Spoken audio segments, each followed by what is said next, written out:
ഈ വർഷം മൂന്നാമത് നരേന്ദ്രമോദി സർക്കാർ അധികാരമേറിയ 18ാമത് ലോക്സഭയിലായിരുന്നു ചരിത്രത്തിൽ ആദ്യമായി ലോക്സഭാ സ്പീക്കർ സ്ഥാനത്തേക്ക് തിരഞ്ഞെടുപ്പ് നടന്നത്. സ്വതന്ത്ര ഇന്ത്യയുടെ ഇക്കാലം വരെയുള്ള സഭാ ചരിത്രത്തിൽ ഭരണപക്ഷവും പ്രതിപക്ഷവും ഏകകണ്ഠേനയായിരുന്നു സ്പീക്കറെ തിരഞ്ഞെടുത്തിട്ടുണ്ടായിരുന്നത്. എന്നാൽ ആ പതിവ് തെറ്റിച്ച് പ്രതിപക്ഷ സ്ഥാനത്തിരിക്കുന്ന ഇന്ത്യ മുന്നണിയുടെ സ്ഥാനാർത്ഥിയായ കൊടിക്കുന്നിൽ സുരേഷ് മത്സരിക്കാൻ ഇറങ്ങിയതിന് കാരണം ലോക്സഭ ഡെപ്യൂട്ടി സ്പീക്കർ പദവിയിൽ ആരിരിക്കണമെന്ന തർക്കമാണ്. സ്പീക്കർ സ്ഥാനം ഭരണപക്ഷത്തുള്ള അംഗത്തിന് നൽകുമ്പോൾ ഡെപ്യൂട്ടി സ്പീക്കർ സ്ഥാനം പ്രതിപക്ഷത്തിന് നൽകുന്നതാണ് ലോക്സഭയിലെ കീഴ്വഴക്കം. 1990 മുതൽ 2014 വരെ തുടർച്ചയായി ഡെപ്യൂട്ടി സ്പീക്കർ സ്ഥാനം പ്രതിപക്ഷത്തിനായിരുന്നു ലഭിച്ചിരുന്നത്. 2014 നരേന്ദ്രമോദി അധികാരമേറുന്നതിന് മുൻപ് 2 തവണ തുടർച്ചയായി അധികാരത്തിലിരുന്ന UPAയുടെ മൻമോഹൻ സിംഗ് സർക്കാരിൻ്റെ കാലത്താണ് അവസാനമായൊരു പ്രതിപക്ഷ അംഗം ആ കസേരയിലിരിക്കുന്നത്.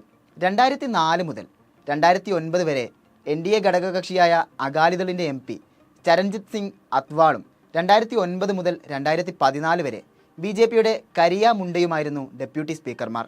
എന്നാൽ 2014 മോദി അധികാരമേറിയതിനെ തുടർന്ന് ഈ പതിവ് ലംഘിച്ച് NDAയിലെ AIADMKയുടെ M തമ്പിദുരൈ ഡെപ്യൂട്ടി സ്പീക്കറായി. തുടർന്ന് 2019 രണ്ടാമത് മോദി അധികാരമേറിയപ്പോൾ സർക്കാർ ഡെപ്യൂട്ടി സ്പീക്കറെ തിരഞ്ഞെടുത്തില്ല. 17ാമത് ലോക്സഭയിലെ ഡെപ്യൂട്ടി സ്പീക്കറുടെ കസേര ഒഴിഞ്ഞുകിടന്നു. ഈ തവണ ഡെപ്യൂട്ടി സ്പീക്കർ സ്ഥാനം പ്രതിപക്ഷം ആവശ്യപ്പെട്ടെങ്കിലും സ്ഥാനം അവർക്ക് നൽകാൻ ഭരണപക്ഷം തയ്യാറായിട്ടില്ല. കഴിഞ്ഞ തവണയിൽ നിന്നും വിഭിന്നമായി ഈ തവണ ഡെപ്യൂട്ടി സ്പീക്കറെ തിരഞ്ഞെടുക്കുമെന്ന റിപ്പോർട്ടുകൾ ഉണ്ടെങ്കിലും അത് ആർക്കായിരിക്കും ലഭിക്കുക എന്ന കാര്യത്തിൽ ഇപ്പോഴും ധാരണയിലെത്തിയിട്ടുമില്ല. നിലവിൽ സ്പീക്കർ സ്ഥാനത്തേക്കുള്ള തിരഞ്ഞെടുപ്പിൽ BJPയുടെ MPയും മുൻ സ്പീക്കറുമായ ഓം ബിർള വിജയിച്ചിരുന്നു. ഇതിനെ തുടർന്നാണ് ഡെപ്യൂട്ടി സ്പീക്കർ സ്ഥാനത്തിനായുള്ള ശ്രമം പ്രതിപക്ഷം ശക്തമാക്കിയിരിക്കുന്നത്.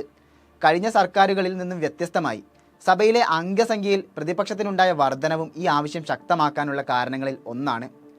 ഓം ബിർളയെ എതിരില്ലാതെ സ്പീക്കർ സ്ഥാനത്തേക്ക് എത്തിക്കാനുള്ള NDA ശ്രമങ്ങൾ പരാജയപ്പെട്ടതിനെ തുടർന്ന് ഡെപ്യൂട്ടി സ്പീക്കർ സ്ഥാനം പ്രതിപക്ഷത്തിന് നൽകാനുള്ള സാധ്യതകൾ വിരളമാണ്. അതുകൊണ്ട് സ്പീക്കർ സ്ഥാനത്തേക്കുണ്ടായതുപോലെ ഒരു തിരഞ്ഞെടുപ്പ് ഡെപ്യൂട്ടി സ്പീക്കർ സ്ഥാനത്തേക്കും ഉണ്ടായേക്കാൻ സാധ്യതയുണ്ട്. NDAയിലെ പ്രമുഖ ഘടക കക്ഷികളായ ചന്ദ്രബാബു നായിഡുവിൻ്റെ TDPക്കോ നിതീഷ് കുമാറിൻ്റെ JDUവിനോ ഈ സ്ഥാനം BJP നൽകിയേക്കാം. ദേശീയ മാധ്യമമായ NDTV വാജ്പേയി സർക്കാരിൻ്റെ കാലത്ത് സ്പീക്കറായിരുന്ന GMC ബാലയോഗിയുടെ മകനും ആന്ധ്രയിലെ അമലാപുരം ലോക്സഭാ മണ്ഡലത്തിൽ നിന്നുള്ള TDPയുടെ MPയുമായ ഹരീഷ് ബാലയോഗി ഡെപ്യൂട്ടി സ്പീക്കർ ആയേക്കാമെന്ന് റിപ്പോർട്ട് ചെയ്തിട്ടുണ്ട്. എന്നാൽ TDP ഡെപ്യൂട്ടി സ്പീക്കർ സ്ഥാനം ആവശ്യപ്പെട്ടിട്ടില്ലെന്നും BJP സ്ഥാനം നൽകാമെന്ന ഓഫർ മുന്നോട്ട് വെച്ചിട്ടില്ലെന്നും TDP ദേശീയ വക്താവ് Pattabhi Ram Kommareddy the new Indian express പത്രത്തിനോട് കഴിഞ്ഞ ദിവസം പറഞ്ഞിട്ടുണ്ടായിരുന്നു. ഭരണഘടനാപരമായി സഭാ തലവനായിരിക്കുന്ന സ്പീക്കർ ഭരണപക്ഷത്തിൻ്റെ പ്രതിനിധിയായല്ല സഭയിൽ പ്രവർത്തിക്കുന്നത്. സ്പീക്കറുടെ അഭാവത്തിൽ സഭ നിയന്ത്രണം ഏറ്റെടുക്കേണ്ട ഡെപ്യൂട്ടി സ്പീക്കർക്ക് സ്പീക്കറിനേതിനു തുല്യമായ അധികാരങ്ങളുമുണ്ട്. പ്രതിപക്ഷവും ഭരണപക്ഷവും വിട്ടുവീഴ്ചയ്ക്ക് തയ്യാറാകാതെ സ്പീക്കർ സ്ഥാനത്തിനുണ്ടായതുപോലെ തിരഞ്ഞെടുപ്പ് നടക്കുകയാണെങ്കിൽ അംഗസംഖ്യ കൂടുതലുള്ള ഭരണപക്ഷ പ്രതിനിധി ഡെപ്യൂട്ടി സ്പീക്കറായി തിരഞ്ഞെടുക്കപ്പെടുകയായിരിക്കും ഉണ്ടാകുക.